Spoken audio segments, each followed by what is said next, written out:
Okay, next presentation is free paper 1271 by Mrs NANDINI, Topographical and Visual Outcomes in Topo-guided PRK with ACXL in keratoconus.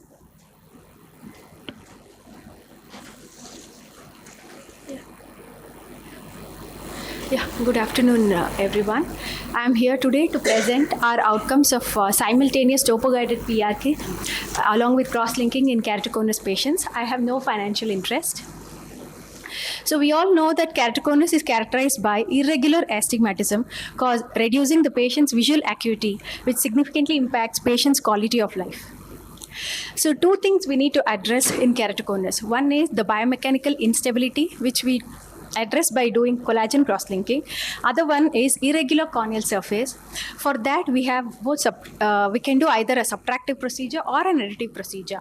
Additive procedure has its own pros and cons, and most of the irregularities still persist, and the results are unpredictable. Whereas a subtractive procedure like topo-guided PRK reduces the corneal irregularity. Like in this picture, when you do a plain cross-linking, it doesn't affect the morphology of cone. Whereas when you do a simultaneous topo-guided treatment, it affects the morphology of cone. Like after the treatment, you don't even know that the patient is having keratoconus or not just by looking at the curvature map. That's why the simultaneous procedure would be recommended in keratoconus patients if they have good pachymetry. So I want to highlight on this cone location and magnitude index. This is a topographic index used to detect keratoconus. It tells the location and curvature magnitude of the cone, and easy to track the progression of the disease through the looking at the curvature magnitude of the cone. So the aim of our study is to report the outcomes of this procedure in keratoconus patients. So those keratoconus patients who underwent simultaneous topo-guided treatment along with cross-linking were included in the study, and the study period was for around 2 years at a single center of Narayan Nethralaya. Those who had clear corneas and those images which were captured by topolyzer whose images were reliable with a minimum follow-up of 3 months were included in the study.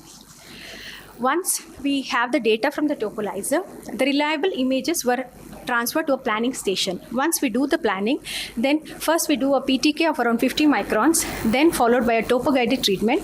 And when we planned, we kept our RSBT to more than 350 microns, followed by accelerated protocol of collagen cross-linking. 60 eyes of 46 patients were included in the study, and out of them, only 49 eyes were analyzed because they had a minimum 3-month follow-up. So coming to the visual outcomes, the uncorrected visual acuity had improved in all patients, whereas the other parameters like sphere, spherical equal, and best corrected vision were statistically similar. If you look at the graph, if you compare the pre and post cylinder, there was a significant reduction in the cylinder, and the reduction of cylinder was around by 1.38 diopters. Even the higher order aberration and the lower order aberration was also reduced pre and post treatment, thus telling that it also improved the quality of vision. This is the vector analysis of the topographic astigmatism. Here, the red circle usually represents the distribution of the topographic cylinder. The blue circle usually represents the cylinder which is present after the treatment, and the plus is near the 0 point. So you can see after the treatment, the cylinder is coming towards the 0. That means the cylinder is significantly reduced, and the data reduction is almost around 36% that we saw after the topo-guided treatment. Even like in other studies, all the K parameters were also reduced, and this parameter is something which I want to highlight, which usually tells the amount and the magnitude of the curvature of the cone, which usually significantly reduced after the topo-guided treatment, and the difference what we can see pre and post treatment was around minus 3.64 diopter. So compared to all other studies, we are the first one to look at this parameter to know how much the cone got treated after the topo-guided treatment. So what was known earlier was simultaneous topo-guided treatment along with cross-linking can regularize the irregular keratoconic corneas along with stabilization of the keratoconus. What our study adds is, along with that, the amount of the regularization of the cornea can be quantified using the CLMI index and the vector analysis of this topographic astigmatism. And I would like to thank Dr. Abhijit and Mr. Matthew from our GROW lab who helped us in analyzing the data. Thank you so much. Thank you. A comparative study would have been much better, don't you think? Actually, that is phase 2, ma'am. We are analyzing the data. No controls in the study, right? No, this is the phase 1 study which we wanted to see this index. Is it helpful in commenting how much regularization we get in this people? That phase 2 is we are comparing with the controls. No, but then how are you going to do that? Initially, only whenever you are planning a study, it's always one versus the other. Correct. So, was this just a pilot study?